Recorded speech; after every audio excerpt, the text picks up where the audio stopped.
দর্শক, ইসরায়েলকে লক্ষ্য করে শতাধিক ক্ষেপণাস্ত্র হামলা চালিয়েছে ইরান এবং ইরানের ক্ষেপণাস্ত্র নিক্ষেপের একটি বিবৃতিও দিয়েছে ইসরায়েলের সামরিক বাহিনী আইডিএফ। তারা জানিয়েছে প্রায় 180টিরও বেশি মিসাইল ছোড়া হয়েছে।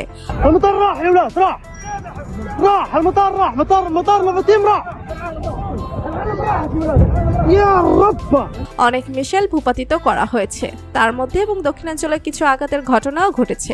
ইরান এবং ইসরায়েলের যুদ্ধ সম্পর্কে জানতে ভিডিওটি না টেনে শেষ পর্যন্ত দেখতে থাকুন।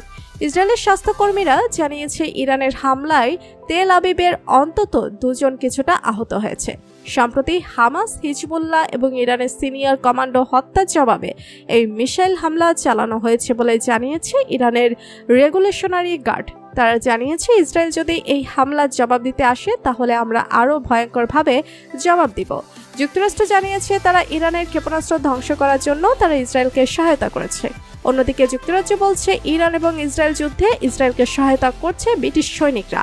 শনিবারে ইরানের সর্বোচ্চ নেতা অঙ্গীকার করেছিলেন যে তাদের মিত্র হিজবুল্লাহর নেতা হাসান নাসরুল্লাহর হত্যার প্রতিশোধ নেওয়া হবে। অন্যদিকে ইরানের হামলার মধ্যে লেবাননের রাজধানী বাইরুতে বিমান হামলা চালিয়েছে ইসরায়েল।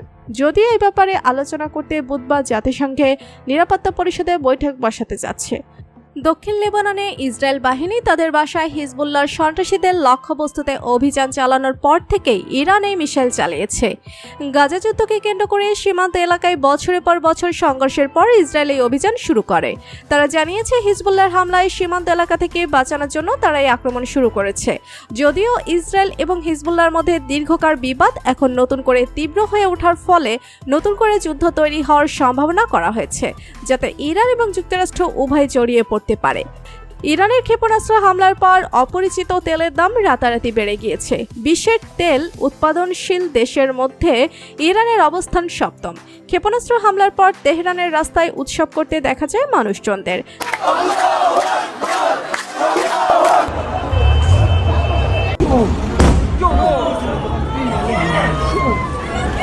তাদের অনেকের হাতে ইরান এবং হিজবুল্লাহর পতাকা এবং হাসান নাসরুল্লাহ ছবি দেখা গিয়েছে। জাতিসংঘের নিরাপত্তা পরিষদেও জাতিসংঘের মহাসচিবের কাছে পাঠানো একটি চিঠিতে ইরানের রাষ্ট্রদূত আমির সাইদ ইরাবভানি বলেছেন, হামাস এবং হিজবুল্লাহরা জ্যেষ্ঠ নেতাদের হত্যার পাল্টা পদক্ষেপ হিসেবে ইসরায়েলকে ভবিষ্যতে আরও জোরালোভাবে হামলার জবাব দেওয়া হবে বলে তিনি জানিয়েছেন। অন্যদিকে ইসরায়েলের রাষ্ট্রদূত ডানান ঘোষণা দিয়েছে ইরানের সর্বশেষ হামলার সঠিক জবাব দেওয়া হবে। তিনি বলেছেন, আমাদের যুদ্ধের কোনো ইচ্ছে নেই, তবে তারা যখন আমাদের বেসামরিক লোকদের উপরে এরকম হামলা চালাচ্ছে তখন আমরা অলসভাবে বসে থাকতে পারি না। গত সপ্তাহ জুড়ে নিরাপত্তা পরিষদের বিরুদ্ধে নিষ্ক্রিয় থাকার অভিযোগ করে আসছে ইরান।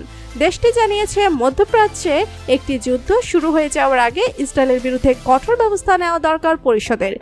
মিসাইল হামলার আগে ইসরায়েলের প্রধানমন্ত্রী বিনয়ামিন নেতানিয়াহু ইসরায়েলের উদ্দেশ্যে এক ভিডিও বার্তায় বলেন, আমরা ইরানের বিরুদ্ধে অভিযানের প্রতি বলে বক্তব্য দেন।